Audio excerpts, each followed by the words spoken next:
กองประชุมสรุป20 ปีการจัดตั้งปฏิบัติโครงการร่วมมือพัฒนากลุ่มบ้านบริเวณชายแดนลาวเวียดนาม2005-2025และพิธีเปิดโครงการร่วมมือพัฒนา3กลุ่มบ้านใหม่อยู่แขวงบริคำไซ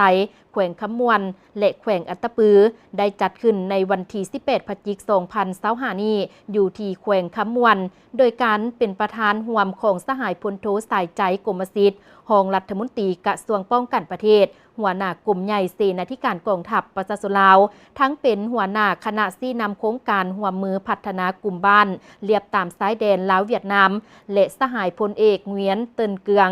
รองรัฐมนตรีกระทรวงป้องกันประเทศหัวหน้ากลุ่มใหญ่เสนาธิการกองทัพประชาชนเวียดนามทั้งเป็นหัวหน้าคณะนำหน้าที่เซกระทรวงป้องกันประเทศเวียดนามโอกาสนี้สหายพลโทสายใจกรมสิทธิ์รองรัฐมนตรีกระทรวงป้องกันประเทศหัวหน้ากลุ่มใหญ่เสนาธิการกองทัพประชาชนลาวได้รายงานโดยย่อเกี่ยวกับโครงการร่วมมือพัฒนากลุ่มบ้านตามบริเวณชายแดนลาวเวียดนามเป็นโครงการหนึ่งที่เป็นสัญลักษณ์แห่งการสืบต่อเสริมขยายมูลเสื้อสามัคคีพิเศษและการร่วมมือหอบด้านของสองชาติลาวเวียดนามเป็นโครงการยุทธศาสตร์หนึ่งที่สำคัญที่สองของการเมืองศูนย์กลางพรรคประชาชนปฏิบัติลาวและพรรคคอมมิวนิสต์เวียดนามได้ตกลงร่วมกันสร้างเขตชายแดนสองประเทศให้มีเสถียรภาพทางด้านการเมืองเศรษฐกิจสังคมมีการขยายตัวชีวิตการเป็นอยู่ของประชาชนบัดเผาเขตชายแดนได้รับการปรับปรุงให้นับมือดีขึ้นพร้อมกับสกัดกั้นและแก้ไขปรากฏการณ์ย่อท่อปัญหาความบ่สงบการยกย้ายภูมิลำเนาแบบเสรีและการเคลื่อนไหวของพวกคนบ่ดีอยู่ตามบริเวณชายแดนและเขตใจกลางได้โดยพื้นฐาน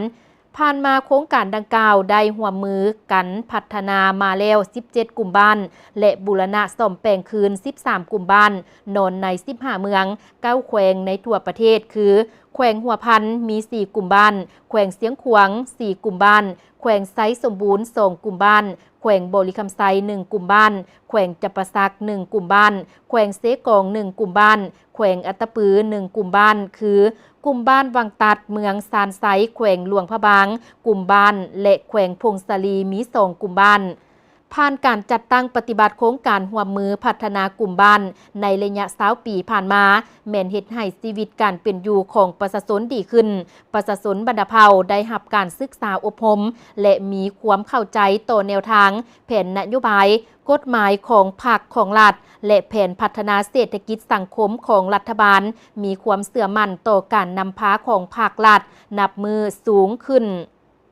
ในพิธีสหายพันเอกพรมีไซศรีวงซ้ำหัวหน้ากลุ่มนโยบายกลุ่มใหญ่การเมืองกองทัพได้ขึ้นผ่านดำรัสของนายกรัฐมนตรีและข้อตกลงของกระทรวงป้องกันประเทศแห่งสาธารณรัฐประชาธิปไตยประชาชนลาวว่าด้วยการย่องย่อผลงานให้แก่กลุ่มกองรวมหมู่และบุคคลผู้ที่มีผลงานดีเด่นในระยะ20 ปีผ่านมาในนั้นได้รับการย่องย่อจากรัฐบาลมี12 กลุ่มกองและบุคคล49 สหายใบย่องยอจากกระทรวงป้องกันประเทศ16 กลุ่มกองจากนั้นสหายพันเอกเวียนดังแทงหองหัวหน้ากรมการเงินกระทรวงป้องกันประเทศสาธารณรัฐสังคมนิยมเวียดนามก็ได้ขึ้นผ่านข้อตกลงของกระทรวงป้องกันประเทศแห่งสาธารณรัฐสังคมนิยมเวียดนามว่าด้วยการย่องยอให้แก่กลุ่มกองรวมหมู่10 กลุ่มกองและบุคคล3 สหาย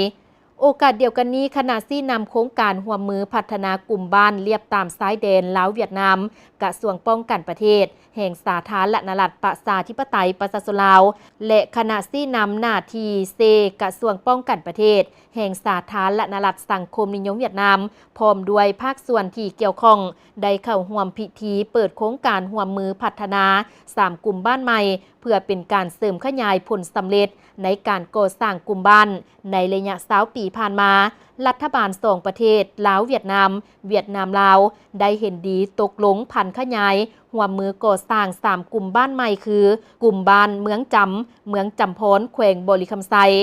กลุ่มบ้านหนองมาเมืองบัวละพาแขวงคำมวนและกลุ่มบ้านสมบูรณ์เมืองภูวงแขวงอัตตปือในตอนเช้าวันเดียวกันคณะฝ่ายลาวและเวียดนาม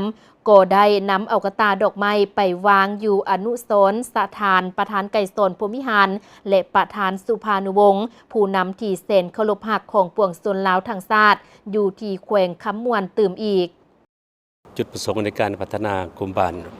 บริเวณชายแดนลาวเวียดนามแม่นว่าเพื่อแม่นว่าโดยเฉพาะมันอยากยกระดับชีวิตการเป็นอยู่ของประชาชนและอยากลดละความทุกข์ยากของประชาชนดังนั้นเราก็ได้เล็งใส่เป็นงานก่อสร้างหาบฐานการเมืองพัฒนาชนบทหอบด่านตามจิตใจของกรมการเมืองศูนย์กลางภาคนั้นโดยเฉพาะเห็นใดให้ประชาชนเห็นแจ้งได้การพัฒนาประเทศชาติในยุคใหม่และให้ประชาชนเพิ่มทวีความมีน้ำใจฮักศาสตร์ฮักบ้านเกิดเมืองนอนของตนเองโดยเฉพาะเป็นว่าอยู่เขตที่ห่างไกล2 ลีกดังนั้นเราก็ได้สุ่มใส่เวียงานการพัฒนาหลายๆอย่างหอบด่านโดยเฉพาะเป็นเวียงานก่อสร้างพื้นฐานของรางเป็นเวียงานก่อสร้างเส้นทางคมนาคมสร้างเส้นทางไปมาหาสู่ให้ประชาชนมีการเชื่อมต่อกันระหว่างบ้านต่อบ้านและบ้านใหญ่มหาเมืองและบรรดาเมืองมหาชนบทนั้นให้มันเชื่อมต่อกันและ2มันก็ได้พัฒนาเวียงานก่อสร้างพื้นฐานของรางด้านเวียงานการศึกษาเวียงานสาธารณะและเวียงานการทำมาหากินของประชาชนเฮ็ดได้ที่ว่าประชาชนกันทำมาหากินนั้นเคยเฮ็ดผ่านมาแบบปฐมประทานกับพยายามให้ประชาชนมีการ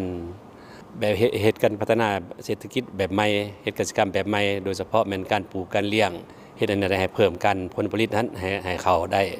ให้มันได้ครับผลดีการปลูกข้าวก็ให้ได้หลายกว่าเก่าดังนั้นเราก็ได้เบิ่งครอบครัวที่ว่าบ่มีเงินไขในการออกงานนั้นครอบครัวที่ทุกข์ครอบครัวที่ยากเราก็ได้ปลุกระดมเอาพลังงานก่อสร้างหลักฐานแบ่งปันเนื้อที่และซอกเนื้อที่ให้ประชาชนและก็ได้เอาเขานำโครงการบุกเบิกพื้นที่ทำการผลิตให้ประชาชนโดยเฉพาะมันซับซ้อนหน้าให้ประชาชนและในนั้นขอบเขตใดและบ้านใดอำนวยมีความสะดวกทางด้านเหตุการณ์ทางด้านพัฒนาชลประทานเราก็ได้ก่อสร้างชลประทานให้ประชาชนเพื่อเห็นหน้าได้2 ฤดูและผลเด่นแม่นว่าการก่อสร้างเวียงงานศึกษาหั่นเราได้สร้างโรงเรียนอันตั้งแต่อนุบาลไปแล้วอนุบาลและประถมจนฮอดเอาตามเงื่อนไขของแต่ละเขตแต่ละกลุ่มบ้านใดมีพลเมืองหลายและมีน้องนักเรียนหลายเราก็ได้สร้างเป็นโรงเรียนมัธยมตอนม.ต้นและก็ม.ปลายและก็ปรับปรุงเวียงงานกันพัฒนาด้านเฮ็ดให้น้องเรียนนั้นมีการพัฒนาหอบด้านศิลปะวรรณคดีและด้านต่างๆและอีกด้านหนึ่งอันปัญหาสำคัญมันเฮ็ดให้ประชาชนในขอบเขตชายแดนนั้นรักษาดินแดนของตนเองและรักษาบ้านเกิดเมืองนอนของตนเองและการสร้างให้ประชาชนนั้นมีการฮักหอมดินดอนต้นหญ้าและก็เห็นได้เป็นชายแดนที่ว่ามิตรภาพที่ว่าลาวเวียดนามอย่างแท้จริงหั้นแต่ว่าตัวนี้ก็เป็นอันเวียงงานที่ว่าพวกเราก็ต้องได้เฮ็ดแต่เบื้องต้นในก่อนสิการพัฒนาหั้น